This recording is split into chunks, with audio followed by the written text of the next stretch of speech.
Welcome back दोस्तों। ये है हमारी रिफाइनरी एक्सप्लेनर सीरीज का एपिसोड 3। अगर आपको याद हो तो एपिसोड 2 के एंड में हमने एक बड़ा क्लिफ हैंगर छोड़ा था। हमने देखा था कि हाइड्रो ट्रीटर को सल्फर हटाने के लिए मैसिव अमाउंट्स ऑफ हाइड्रोजन चाहिए, राइट? और हाँ, कैटालिटिक रिफॉर्मर से थोड़ी बहुत hydrogen as a by product मिल जाती है।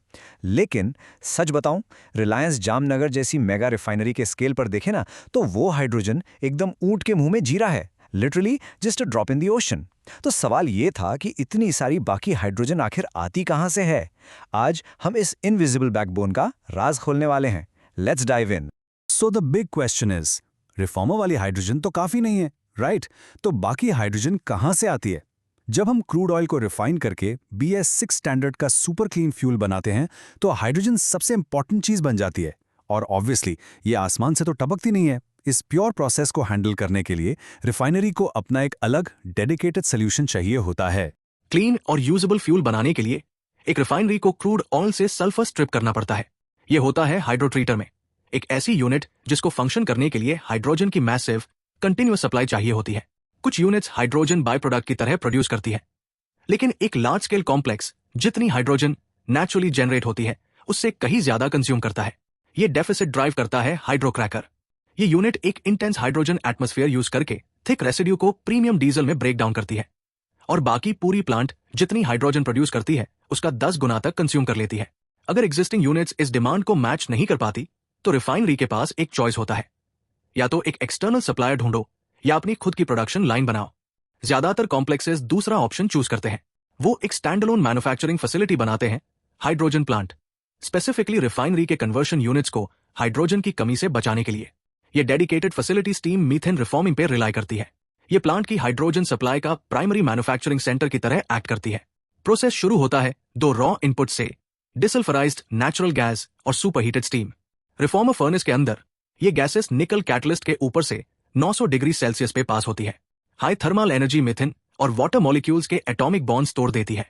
ये क्विकली रिकम्बाइन होकर सिंगास बनाती है, एक मॉलिक्यूल कार्बन मोनोऑक्साइड और 3 मॉलिक्यूल्स हाइड्रोजन यील्ड करते हुए।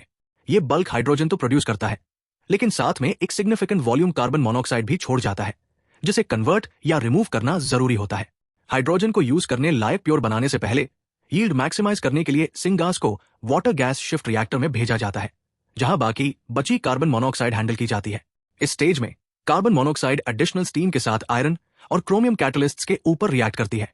कार्बन मोनोऑक्साइड स्टीम से ऑक्सीजन स्ट्रिप करके कार्बन डाइऑक्साइड बन जाती है और हर ओरिजिनल मीथेन इनपुट से एक चारत हाइड्रोजन मॉलिक्यूल लिबरेट होती है। फिर एक pressure swing adsorption unit molecular sieves use करके कार्बन डाइऑक्साइड और अनरिएक्टेड मीथेन को ट्रैप करती है। रिजल्ट होता है एक हाइड्रोजन स्ट्रीम जो 99.9% प्योर होती है। ये ट्रैप्ड इम्प्योरिटीज, जिन्हें टेल गैस कहते हैं, वापस रिफॉर्मर फर्नेस में राउट की जाती है। इन्हें फ्यूल की तरह जलाया जाता है ताकि इनिशियल रिफॉर्मिंग रिएक्शन के लिए जरूरी हाई हीट मिल सके। ये इंटीग्रेशन इंश्योर करता है कि प्लांट अपनी फीड स्टॉक से maximum possible chemical value extract करे। साथ ही फर्नेसेस को हीट करने के लिए एक्सटर्नल फ्यूल की जरूरत भी कम हो जाती है। रिएक्टर से आगे रिफाइनरी एक फिजिकल सपोर्ट इंफ्रास्ट्रक्चर पर रिलाई करती है, जो हर प्रोसेस यूनिट के लिए हीट, पावर और कंट्रोल मैनेज करता है। ये शुरू होता है स्टीम एंड पावर जनरेशन से। Large industrial boilers refinery of gases जलाकर हाई प्रेशर स्टीम प्रोड्यूस करते हैं, जो केमिकल रिएक्शंस के लिए जरूरी होती है।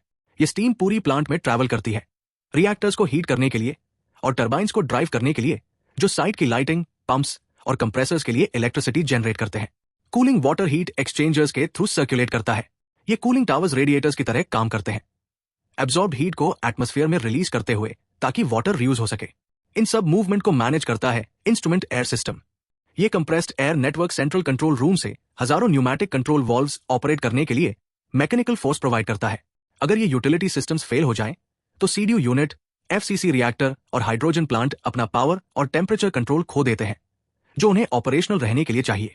शायद इस पूरे सिस्टम का सबसे रिकॉग्नाइजेबल पार्ट है फ्लेयर स्टैक। ये टॉल टावर एक सेफ्टी डिवाइस है जो एक्सेस गैसेस को कॉम्बस्ट करता है, जो सेफली कंटेन या रिसाइकल नहीं की जा सकती during a process upset. In gases को एक कंट्रोल्ड एनवायरनमेंट में जलाकर फ्लेयर प्रेशर स्पाइक्स को प्रिवेंट करता है और इंश्योर करता है कि फ्लैमेबल या टॉक्सिक मटेरियल्स डायरेक्टली एटमॉस्फेयर में रिलीज ना हो। हाइड्रोजन प्लांट, यूटिलिटी नेटवर्क्स और फ्लेयर सिस्टम, ये सब अंडरलाइंग इंफ्रास्ट्रक्चर की तरह सर्व करते हैं, जो रिफाइनरी को क्रूड ऑयल सेफली प्रोसेस करने की एबिलिटी देता है। फ्यूल मैन्युफैक्चर हो चुका है और प्लांट स्टेबलाइज हो चुकी है। अब फाइनल चैलेंज है लॉजिस्टिक्स का। लेकिन भाई, फ्यूल मैन्युफैक्चर करना और रिफाइनरी को सेफली ऑपरेट करना सिर्फ इतना ही नहीं है। जब CDU और FCC ऑपरेट करते हैं तब जहरीली H2S गैस भी निकलती है। अगले एपिसोड में देखेंगे कि इस जहर को रिफाइनरी कैसे पकड़ती है और कैसे यही डेडली गैस आगे चलकर वैल्यूबल सल्फर में बदल जाती है।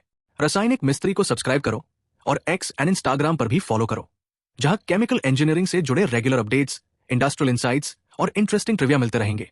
वीडियो पसंद आई हो तो लाइक, शेयर और सब्सक्राइब करना मत भूलना।